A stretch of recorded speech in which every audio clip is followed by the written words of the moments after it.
আবার একটি নতুন রেসিপি নিয়ে আপনাদের পাশে চলে এলাম। সজনে ডাঁটা, আলু, টমেটো, বেগুন, ধনেপাতা আর রুই মাছ দিয়ে একটা রেসিপিটি শুরু থেকে শেষ পর্যন্ত দেখবেন। দিয়ে দিচ্ছি সয়াবিন অয়েল, দিয়ে দিচ্ছি পেঁয়াজ কুচি, পেঁয়াজটা লাগবে, দিয়ে দিচ্ছি মশলা, হলুদ গুঁড়ো 1 চামচ, লঙ্কা গুঁড়ো 1 চামচ, ধনা গুঁড়ো 1 চামচ, জিরা গুঁড়ো 1 চামচ, লবণ 1/2 চামচ, দিয়ে দিচ্ছি জল,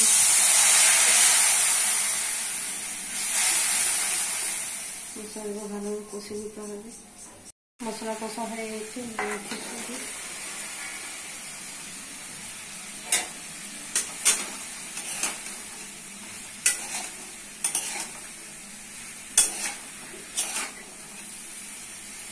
চাপা দিয়ে রান্না করতে হবে।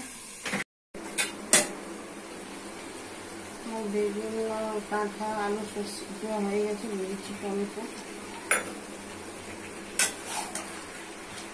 দিয়ে নাড়াচাড়া করে ভালো করে আলু কষে রান্না করে নিতে হবে। চাপা দিয়ে দিচ্ছি,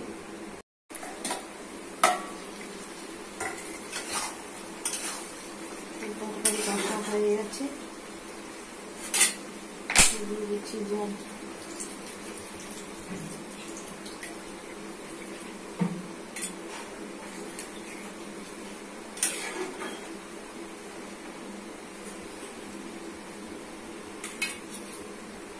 দিয়ে দিচ্ছি মাছ,